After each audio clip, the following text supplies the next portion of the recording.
Hi guys, and welcome back to K&C Taxidermy. As promised, I'm coming back from doing our antler setting, and on this deer I've fitted the cape, and I've already bondoed the antlers and got them ready.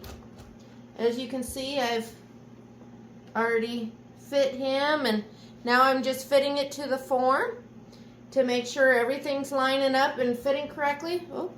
And before I start sanding this form, so I always want to make sure, I always put the cape on and everything and make sure everything is fitting right, and to see where, if any place I need to make maybe some adjustments in my sanding, and maybe add some clay to say maybe bulk him up a little bit if he's sagging a little, if the skin's sagging a little bit, if I need to.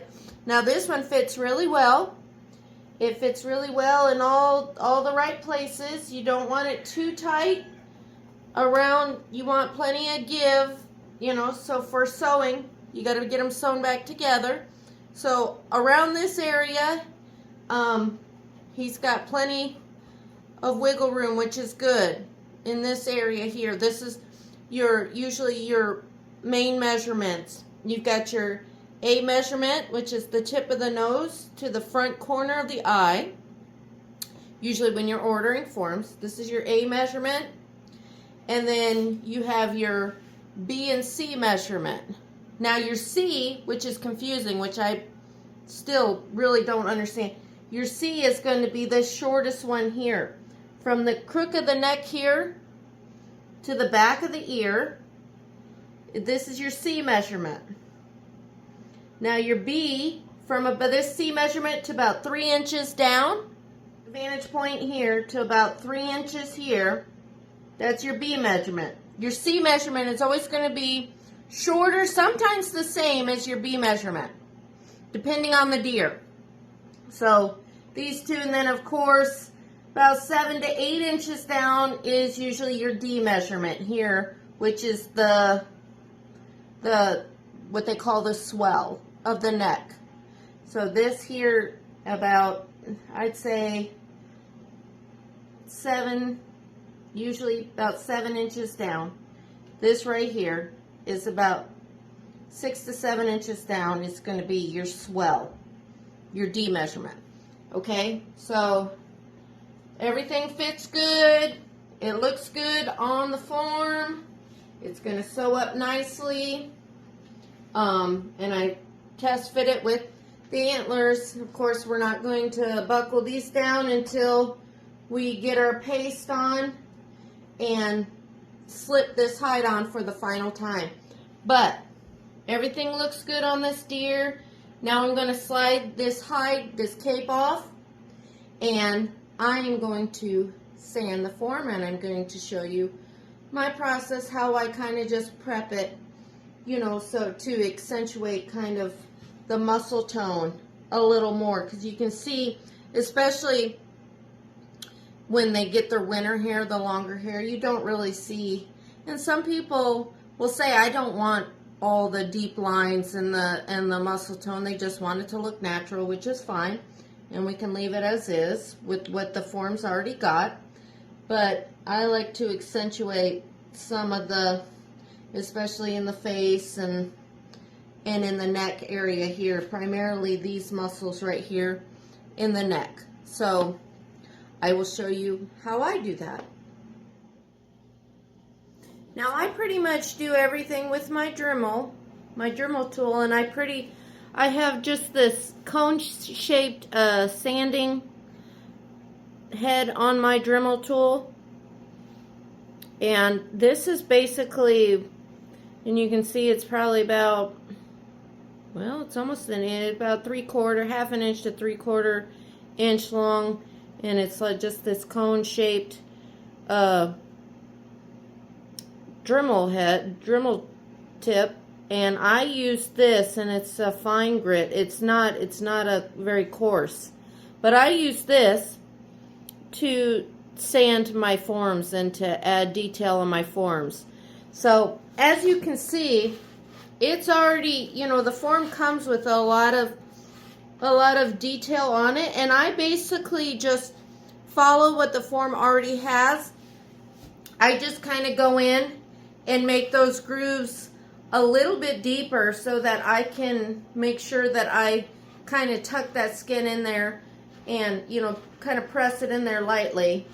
You don't want to overwork a wet hide because you can always kind of slip some hair out. So, but once it starts adhering to that paste, and you know, those features are going to become a little more visible, especially in your deer with longer hair. You don't typically, in your southern deer, they have really short hair, and they show up on these forms really nicely. They adhere and shrink up on it, and you can see all these lines really nicely without doing a whole lot of detail work. But with your northern deer or your winter deer who have winter coats, I tend to do a little bit more detail, just because I still like to, especially on your bucks and stuff, your ruddy bucks, you want them to look, you know, like they're out there fighting it up. So I do, especially right here in the jawline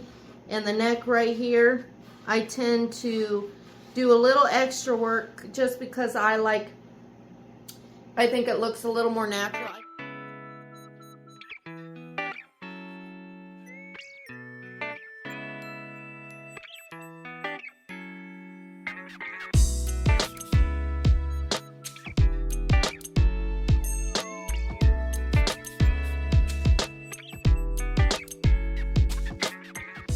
So as you can see, I've gone ahead and dremeled into the nose, hollowed that out so that I can make my slit here and insert my milk jug piece for my septum. And we can go back and do a video on that again, on how I do a septum on a white-tailed deer. And of course, then we'll slit the lip too to open that up for tucking.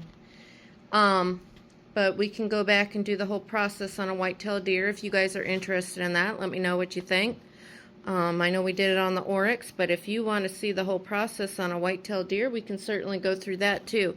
Now, before I get sanding, I wanted to say, you notice I went along the seam and sanded that. You want to make sure, because I'll show you back here, you can really see sometimes from the mold, you have a really rough seam. You don't want to feel that under, you know, you don't want to mount, you want to make sure you sand all that down. All these rough seams, make sure you sand all that down as well.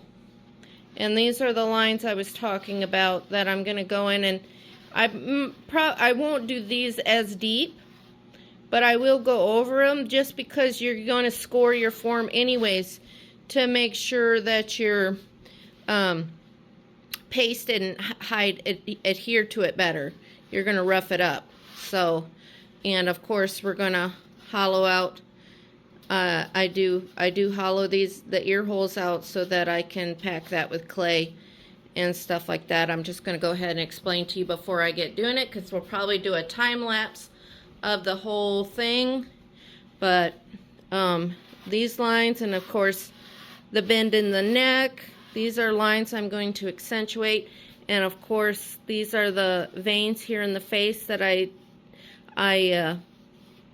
dremel out. I sand right here on the inside just to make them stand out a little bit more.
finished up sanding.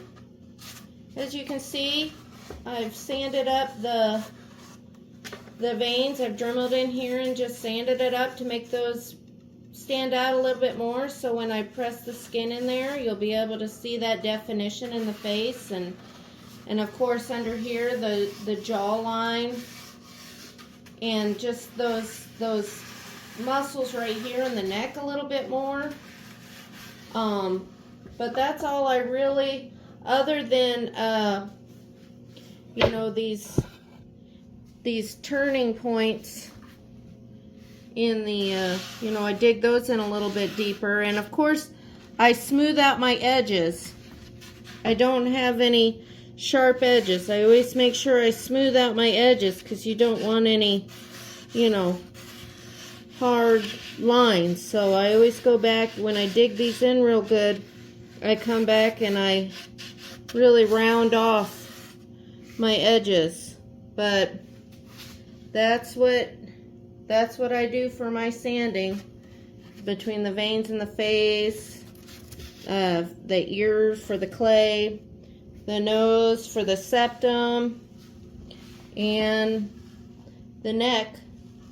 For the most part, that's the sanding that I do in order to give the form just a little more definition than what it's already got, especially, like I said, with the longer hair deer.